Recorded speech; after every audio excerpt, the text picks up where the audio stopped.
Today is Wednesday, July 15th. This is the interview of Marcella Barowski by Lily Wilson. We are at the Detroit Historical Museum in Detroit, Michigan. This interview is for the Detroit Historical Society and the Detroit 1967 Oral History Project.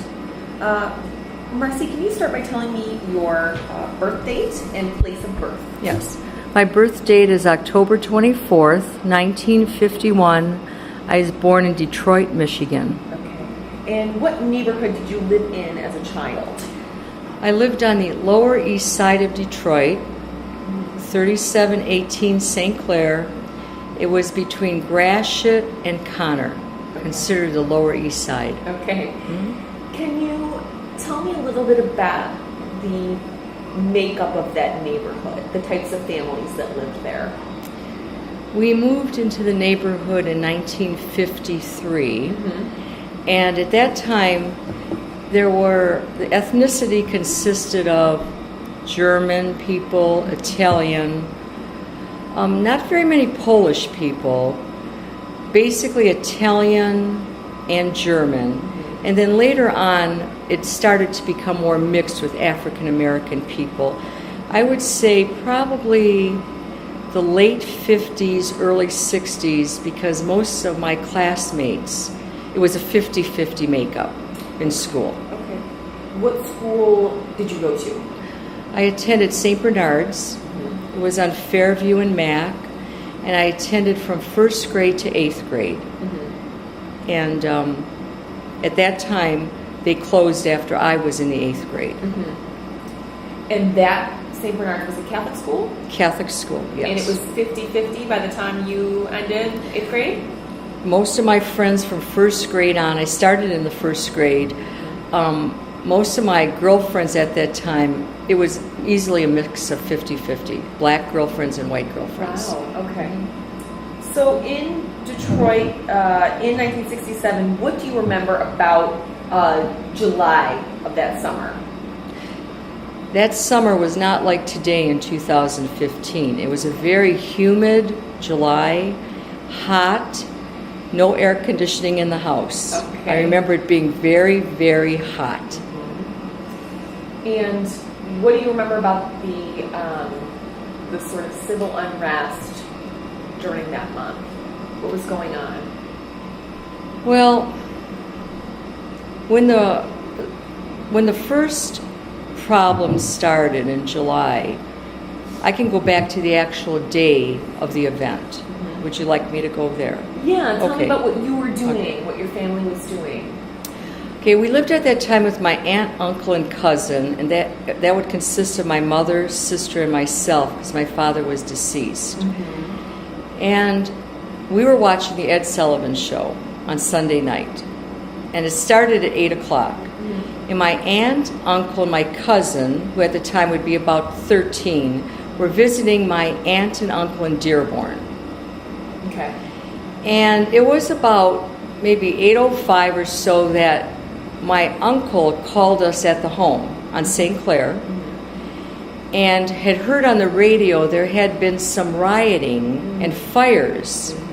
And I believe it would have been at the old St. Regis Hotel. Okay. That's where it had started. Okay. And he was inquiring if we had seen anything on Mac, because we lived on a corner house. So we would have had full view of Mac Avenue, and all the stores would have been there. You know, we had an A&P, a liquor store, pharmacy, and at that time we had not heard or seen anything. At that time at 8:05 on Sunday night. So my aunt and uncle decided at that point to come home because they were concerned for us and for what they were hearing on the radio. Where were they? They were in Dearborn at the time. So as they were coming home, I do not recall the freeway they took home, but they were able to see some fires going on. Okay. So it was maybe a couple hours after that, if I do recall, maybe about 10 p.m., that we heard a window breaking. Where? And that would have been the first window. I remember looking out the door, and my mom was kind of upset. She didn't want us looking out the door. Would have been at the A&P, which was right on the corner of Mac Avenue and St. Clair. And you could see that A&P from your house because it was a corner house. We were in a corner house, and I could see, we had 2 floors, and I went upstairs to my second floor, looked out my bedroom window, and I would have had full view of the A&P. So what else do you remember seeing? Or do you remember seeing anything? I remember seeing first someone throwing a bottle to break the main window. Wow. Okay. And then someone must have thrown some type of rag, it could have been on fire, whatever, and that's when I recall the first building starting on fire. And did that building burn down? They were able to put the fire out, but by then, unfortunately, people started coming to loot the A&P. Okay. So you had mentioned in your written history that you remember people sorting through looted goods in your backyard. It was very difficult for me as a 15-year-old because I had attended a Catholic school, knew right from wrong, and some of the children I had played with on the street, the girls that I attended school with, I don't believe, or I had seen participate in the looting. But there were some neighbor kids that lived across the street, and I would see them running, and it was 10 o'clock at night, Wow. going to the A&P and taking the, you have the shopping carts? Yeah. And loading them up and coming out of the A&P. But by then, that time, it was very shortly after that, the liquor store, which was kitty corner from the A&P, also started to be broken. Now, the neighborhood that you lived in was racially diverse. Very much so. So, were these black people or white people from your neighborhood going and looting? At the time of 67, the neighborhood was definitely more predominantly black at that time. It was turning over much more quickly. Okay. And the looters I saw, I did not, but then recall seeing any white looters. But then, of course, it would be difficult for me to say. The majority were black men, young women.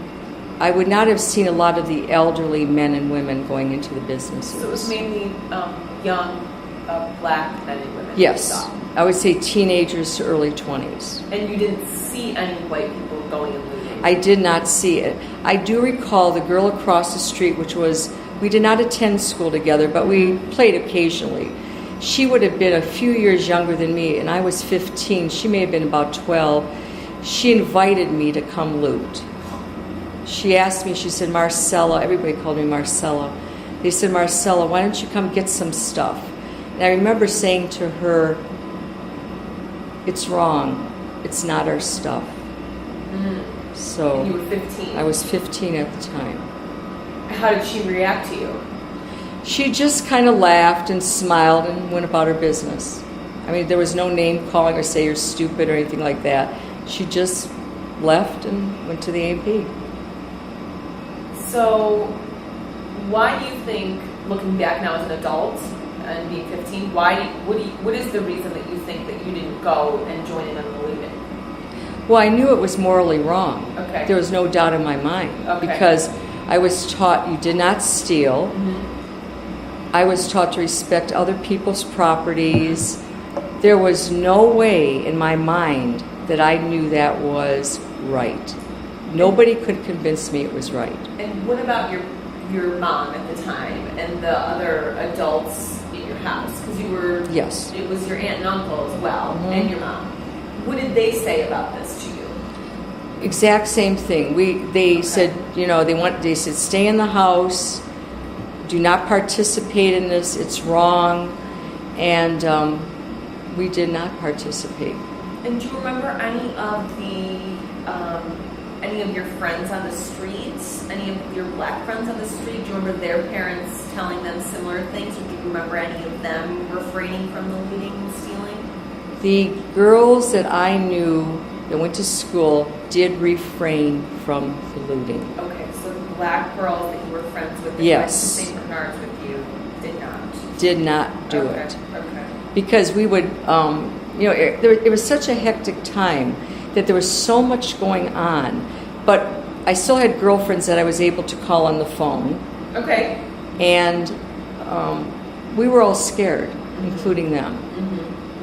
Because at that point, nobody was really aware that it was some people thought it may be racially motivated, it might become a race riot, because Detroit had witnessed race riots in the 40s. So it was still very touch and go. No one really knew what was going on. Do you think that it was a race riot in 67? I did not feel my life in jeopardy. I must Okay. say I did not feel my life in jeopardy. Okay. I was more afraid of our house starting on fire, Okay. any type of guns that could have been used. But my basic fear was that the neighborhood I loved and the kids that I hung around with and any of my property would be destroyed. That was my biggest fear. Okay. Now, when people would take things from the A&P and the liquor store, you mentioned in your written story that they sorted those things in your backyard. Yes. What types of things were they sorting? What types of things did they have? There must have been a men's shop, because I remember there was a big box of white shirts. Wow, okay.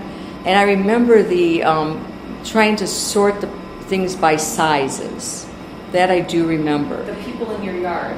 That had jumped our fence to go into the yard. Okay. Because we were a corner house, so we were very vulnerable, because then there was an alley also. I see.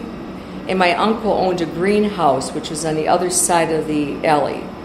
So he also had a very big yard of the greenhouse. So what did your uncle or your mom or your aunt, the adults in your house, what did they do when there were people in your backyard sorting through stolen goods? Well, that happened about maybe the first night. I think it was Sunday and Monday. By then the National Guard had been called in. Okay. So the National Guard, that stopped, okay? But then the National Guard needed areas to rest and to get some type of reprieve, and my uncle offered them the yard to use. I see. Sometimes they would nap in there or whatever they needed at the time. So the National Guard then used it. Use the yard. But when they came in, a lot of that jumping the fence and sorting of merchandise had stopped. Was anything left in your backyard? No. No. If there was, my uncle would have disposed of it. Okay. Okay. So, your uncle did not confront the people that were in your backyard. He did not confront them because I think he was fearful of, there's a group of men, young men. He has a wife, his nieces, his sister-in-law, my aunt. So I believe he was fearful of that. But at the same point, he was a businessman and he knew a lot of the business owners on Mack Avenue. Okay. So tell me about your uncle and his business and what happened to that during this time. Did anything happen to it, the greenhouse? Nothing happened to the greenhouse during that time. It was basically properties that could be looted for merchandise, liquor, foods. I do recall a man who owned a TV store, and he was about maybe 3 stores down Mack Avenue from the corner of St. Clair, and he took it upon himself to sit in front of his business. Okay. And he was armed at the time. He was a black gentleman, and my uncle knew him very well. And he told my uncle he would not leave this business until this had stopped. What was the name of the business? It was a TV and antenna shop. He did TV repair work. I would not recall the name now. What street was it on? It was on Mack Avenue. I would say about 5 houses from the corner of Mack and St. Clair. Okay. Because our house was St. Clair and Mack. Okay, got it. And what was the name of your uncle's greenhouse? Well, it was Wojak, W-O-J-C-I-K. He also had a business in downtown Detroit on Grand Circus Park. Okay. So your family lived in that neighborhood? Yes. Throughout the 70s? I wouldn't be 70s. Okay. I moved in neighbor in 1953. Mm-hmm. We moved out of the neighborhood in 1968. You did. Okay. Mm-hmm. So tell me about your family moving just the next year after this violence that happened in the neighborhood. What was the interesting part is my uncle and aunt had already purchased a house on the other side of Jefferson around the Manugian Mansion that on Lodge Street. They had already considered moving because the neighborhood was deteriorating. And in the meantime, my mother, who was originally from the west side of Detroit, wanted to go back to the west side of Detroit. So a lot of this had been kind of in the works before the riots of 67. They had closed St. Bernard's School, so I would not be attending high school there. I see. So we were headed for the west side. My uncle and aunt were headed for stay on the east side, but on the other side of Jefferson Avenue. And during the riots, we transitioned during those weeks. Wow. So tell me about that. I mean, what was that like moving across the city? We stayed on the east side for about another month with my aunt and uncle on Lodge Street because where we were moving to on the west side was not ready yet. Okay. What was the address of that house? I'm sorry. What was the address of the house that you moved to? On Lodge? Yeah. 451 Lodge. Okay. That would have been my uncle and aunt's new residence that they had purchased. The moving was extremely unusual because in the daylight, you know how cars would be. My uncle had a station wagon. Okay. And he would say to my mom, we had the same name, Marcella, Marcella, now you get the stuff you want to take in the car. And he would say to his wife, which her name is Lillian, you get the stuff you want to take in the car, and we're going to make a trip.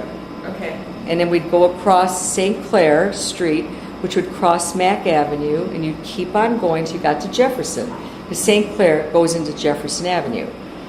But knowing in the back of our heads, maybe that was our one trip only. So as a 15-year-old, I knew I was grabbing. I was grabbing my Beatle albums and everything, and stuff that I really treasured because I had a concept of we would come back for another trip, but what happened if the house was aflamed or we couldn't get back into the house for some reason? So, but very fortunately, our house was never torched, and we made several trips back and forth. Okay.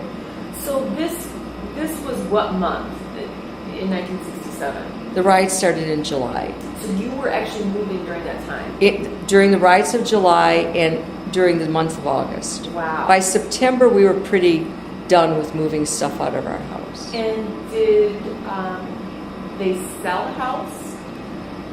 The house never sold, okay? What happened later on, my aunt and uncle were on Jefferson. They tried to sell the house. There was a church behind the greenhouse that eventually bought my uncle's greenhouse, okay? But they wanted it more or less for parking and an extension of the church. Mm-hmm. We did not sell the house on St. Clair. Obviously, it probably went for taxes. The city took it down, and ironically, years later, my sister and I, we decided to take a little trip to 3718 St. Clair. Okay. And we saw them taking down our house. Oh, wow. And we got out of the car, and the demolition team very graciously said, "What are you ladies doing here?" And we said, "This is our house." And they offered for us to take some bricks. Oh, okay. So we took about 5 bricks each as a remembrance. Okay. And now, was all of the looting, the stealing, and the burning down of buildings, was that a motivating factor for the adults in your family to move your family out of that neighborhood?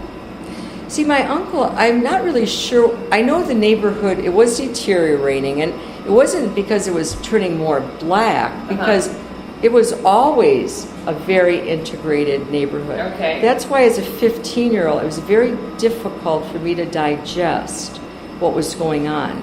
Because my girlfriends, they had the mom and dads that went to St. Bernard's. My dad was deceased, so I was one of the oddities in my school. Because my dad was deceased. Most of them came from 2-parent families. Sure. I think it was deterioration of the neighborhood, my uncle liked the house that he had seen on Lodge. It was a big house there. Okay. And that was a factor. And my mother did want to go back to the west side where her mother was still residing. I see. Because she was a west sider. I see. And was that neighborhood safer? Was 451 Lodge safer than your Yes. house? Okay. Yes. How was it safer? Like, what do you remember waking up at that house versus waking up at the house in St. Clair, Mass? Well, first because the mayor lived on the corner in the Manugian mansion, so Okay. there was continuous police going down the street. Okay. That was a given. Okay. The houses were very well maintained, Okay. and the people who lived in the houses were mostly elderly. They were well-established families. Okay. So you didn't see like a lot of young guys or young girls hanging around. It was a very quiet street, Got it. very quiet. Okay. We may have been the youngest on the street. I see. So you lived in Detroit until when? I moved out of Detroit in 1988, Okay. and my mother lived in Detroit till she died in 1990. Okay. And what about that neighborhood around the Manugian Mansion? Did that remain relatively quiet and safe? Very much so. Okay. They never had any problems Okay. going in that area. My uncle stayed there, my aunt, until they eventually retired to Florida and passed on. Okay. They stayed there for many years. Okay. Okay. And does your family still own that house on Lodge? They sold it. They My did. uncle and aunt sold it. Okay. But the house on St. Clair was never sold. It was just torn down by the city eventually. Yes. Okay. So, what was that like going back and seeing your house that you grew up in on St. Clair being torn down? What did you and your sister talk about? Well, we were sad. Yeah. We were sad to see it going down. We had anticipated it because my uncle had said that he was unable to sell it. It did go for back taxes and eventually torn down. But he always maintained it, which was interesting. Even though he could not sell it, he always cut the grass. He made sure it almost looked livable. Wow. Okay. Looked livable. Wow. Because he respected the people that were his neighbors that still were residing in the area. And did that street become increasingly black? I would say right now it's probably 99 to 100%. Okay. Okay. So looking back and having some perspective now as an adult, Mhm. rather than being 15 at the Right. time, which things were different, right? How do you sort of remember that time generally, like in terms of sort of piecing it all together, the looting, the burning, the chaos in the neighborhood, and then you moving just right around that time? Do you see it now as an adult, as the adults in your family were trying to protect you and your sister from sort of encountering that?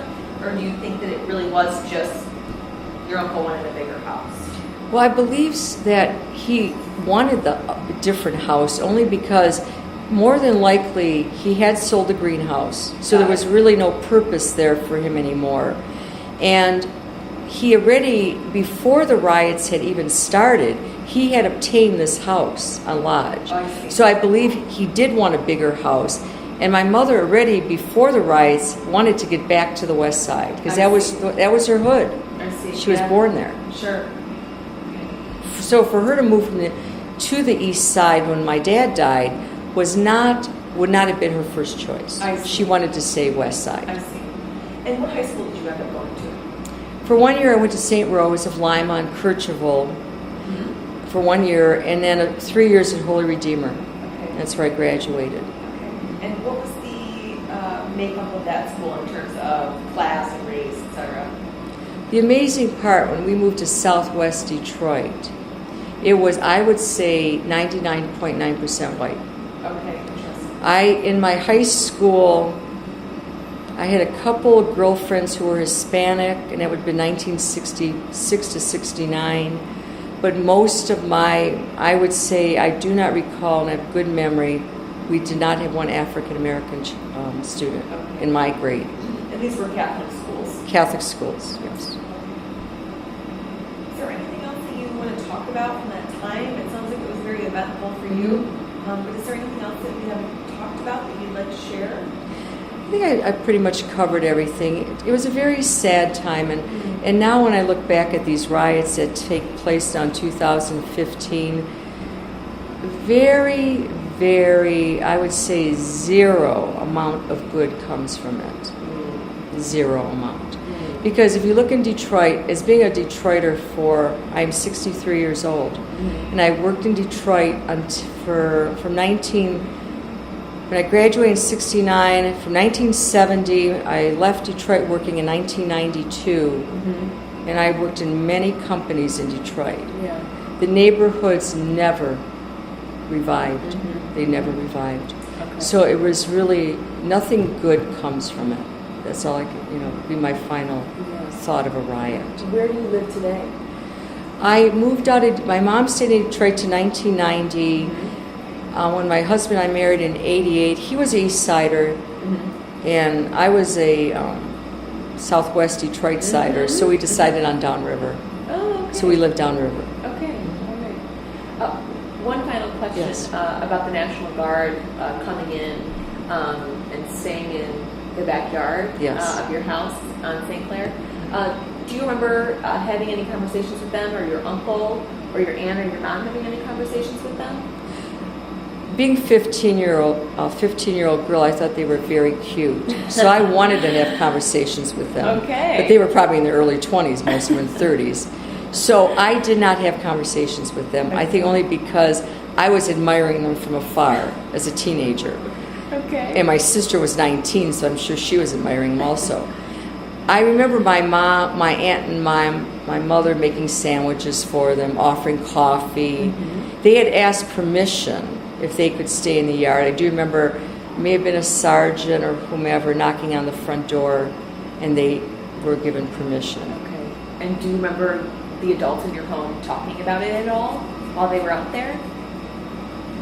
Me talking to us children about it? Yeah, or going out back and talking to them at all? Yes, when they would give them coffee, I would look out the back door, and my uncle, aunt, or my mom would be talking to them. But usually it would be conversing over coffee or that type of stuff, because they didn't just permanently stay in our yard. Whatever they were doing, if they had meetings or they were resting, then they would leave. Wow. Okay. Come and go. Okay. How interesting. Well, thank you so much for talking to us. Thank you. We really appreciate it. Thank you for all you do.